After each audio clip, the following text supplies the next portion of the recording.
शिव पुराण की श्री रुद्र संहिता के प्रथम खंड का आज हम 11वां अध्याय पढ़ेंगे। 11वां अध्याय का मुख्य शीर्षक है शिव पूजन की विधि तथा फल प्राप्ति। ऋषि बोले, हे सूत जी, जब आप हम पर कृपा कर हमें ब्रह्मा जी व नारद के संवादों के अनुसार शिव पूजन की विधि बताइए, जिससे भगवान शिव प्रसन्न होते हैं। ब्राह्मण, क्षत्रिय, वैश्य और शूद्र आदि चारों वर्णों को शिव पूजन किस प्रकार करना चाहिए, आपने व्यास जी के मुख से तो जो सुना हो, कृपया हमें भी बताइए। महर्षि के ये वचन सुनकर सूत जी ने ऋषियों द्वारा पूछे गए प्रश्नों का उत्तर देते हुए कहा कि मुनियों। सूत जी बोले, हे मुनीश्वर, जैसा आप पूछा है वह बड़े रहस्य की बात है। मैंने इसे जैसा सुना है उससे मैं अपनी बुद्धि के अनुसार आपको सुना रहा हूँ। पूर्व काल में व्यास जी ने सनत कुमार जी से यही प्रश्न किया था। फिर उपमन्यु जी ने भी इसे सुना था और इससे भगवान श्री कृष्ण को सुनाया था। वही सब मैं आप ब्रह्मा नारद संवाद के रूप में आपको बता रहा हूँ। ब्रह्मा जी ने कहा, भगवान शिव की भक्ति सुखमय, निर्मल एवं सनातन रूप है तथा समस्त मनोवांछित फलों को देने वाली है। यह दरिद्रता, रोग, दुख तथा शत्रु द्वारा दी गई पीड़ा का नाश करने वाली है। जब तक मनुष्य भगवान शिव का पूजन नहीं करता और उनकी शरण में नहीं जाता, तब तक ही उसे दरिद्रता, दुख, रोग और शत्रु जनित पीड़ा है। ये चारों प्रकार के पाप दुखी करते हैं।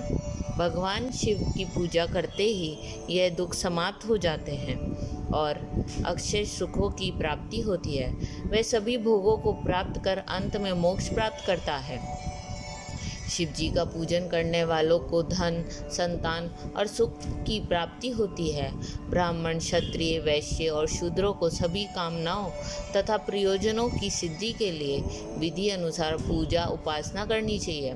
ब्रह्म मुहूर्त में उठकर गुरु तथा शिव का स्मरण करके तीर्थों का चिंतन एवं भगवान विष्णु का ध्यान करें। फिर मेरा स्मरण चिंतन करके स्तोत्र पाठ पूर्वक शंकर जी का विधि पूर्वक नाम ले। तत्पश्चात उठकर शौच क्रिया करने के लिए दक्षिण दिशा में जाएं तथा मल मूत्र त्याग करें। ब्रह्मा जी गुदा की शुद्धि के लिए उसमें 5 बार शुद्ध मिट्टी का लेप करें और धोएं। क्षत्रिय 4 बार, वैश्य 3 बार और शूद्र 2 बार, यही क्रम करें। तत्पश्चात बाएं हाथ में 10 बार और दोनों हाथों में 7 बार मिट्टी लगाकर धोएं। प्रत्येक पैर में 3-3 बार मिट्टी लगाएं। स्त्रियों को भी इसी प्रकार क्रम करते हुए शुद्ध मिट्टी से हाथ पैर धोने चाहिए। ब्राह्मण को 12 उंगल, क्षत्रिय को 11, वैश्य को 10 और शूद्र को 9 उंगल की दातुन करनी चाहिए। षष्ठी, अमावस्या, नवमी व्रत के दिन, सूर्यास्त के समय, रविवार और श्राद्ध के दिन दातुन ना करे। दातुन के पश्चात जलाशय में जाकर स्नान करे तथा विशेष देश काल आने पर मंत्रोच्चारण पूर्वक स्नान करे। फिर एकांत स्थान पर बैठकर विधि पूर्वक संध्या करे तथा इसके उपरांत विधि विधान से शिव पूजन का कार्य आरंभ करे। तदुपरांत मन को सुस्थिर करके पूजा गृह में प्रवेश करें तथा आसन पर बैठें। सर्वप्रथम गणेश जी का पूजन करें, उसके उपरांत शिव जी की स्थापना करें।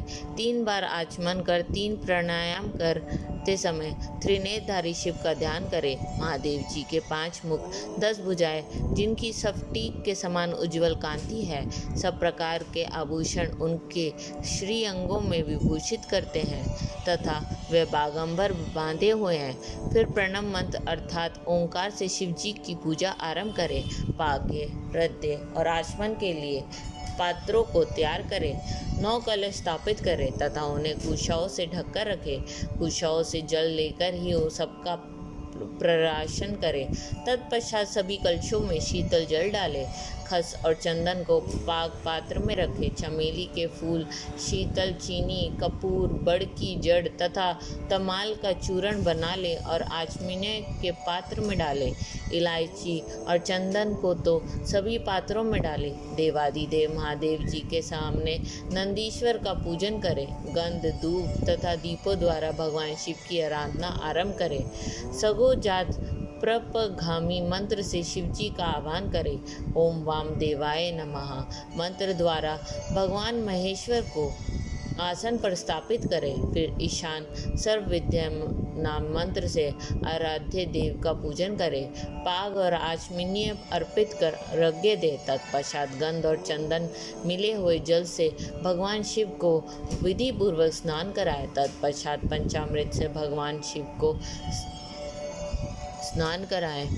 पंचामृत के 5 तत्व दूध, दही, शहद, गन्ने का रस तथा घी से नहलाकर महादेव जी के प्रणव मंत्र को बोलते हुए उनका अभिषेक करें। जलपात्रों में शुद्ध व शीतल जल लें।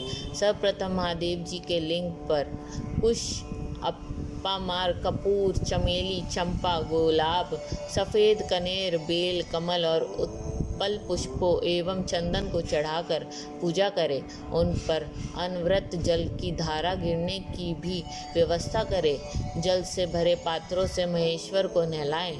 मंत्रों से भी पूजा करनी चाहिए। ऐसी पूजा समस्त अभिष्ट फलों को देने वाली है। पावमान मंत्र, रुद्र मंत्र, नील रुद्र मंत्र, पुरुष सूक्त, श्री सूक्त, अर्थवर्षीय मंत्र, शांति मंत्र, भारुंड मंत्र, सत्थरासम, मृत्युंजय मंत्र एवं पंचाक्षर मंत्रों से पूजन करें। शिवलिंग पर 1 सहस्त्र या 100 जलधाराएं गिराने की व्यवस्था करें।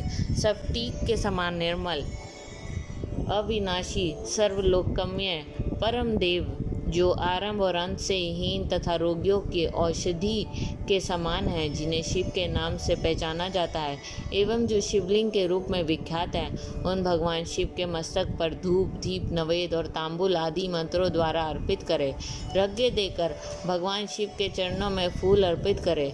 फिर महेश्वर को प्रणाम कर आत्मा से शिव जी की आराधना करें और प्रार्थना करते समय हाथ में फूल लें।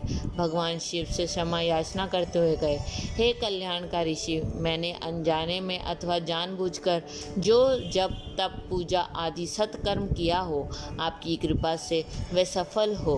हर्षित मन से शिव जी को फूल अर्पित करें, स्वस्तिक वाचन करें, अनेक आशीर्वाद ग्रहण करें। भगवान शिव से प्रार्थना करें कि प्रत्येक जन्म में मेरी शिव में भक्ति हो तथा शिव में ही शरण दाता हो। इस प्रकार परम भक्ति से उनका पूजन करें। फिर सपरिवार भगवान को नमस्कार करें।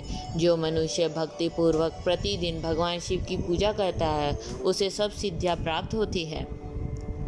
उसे मनोवांछित फलों की प्राप्ति होती है। उसके सभी रोग, दुख, दर्द और कष्ट समाप्त हो जाते हैं।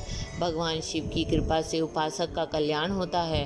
भगवान शंकर की पूजा से मनुष्य में सद्गुणों की वृद्धि होती है। यह सब जानकर नारद अत्यंत प्रसन्न होते हुए अपने पिता ब्रह्मा जी को धन्यवाद देते हुए बोले कि आप मुझ पर कृपा कर मुझे शिव पूजन की अमृत विधि बताई है। शिव भक्ति समस्त भोग और मोक्ष प्रदान करने वाली है।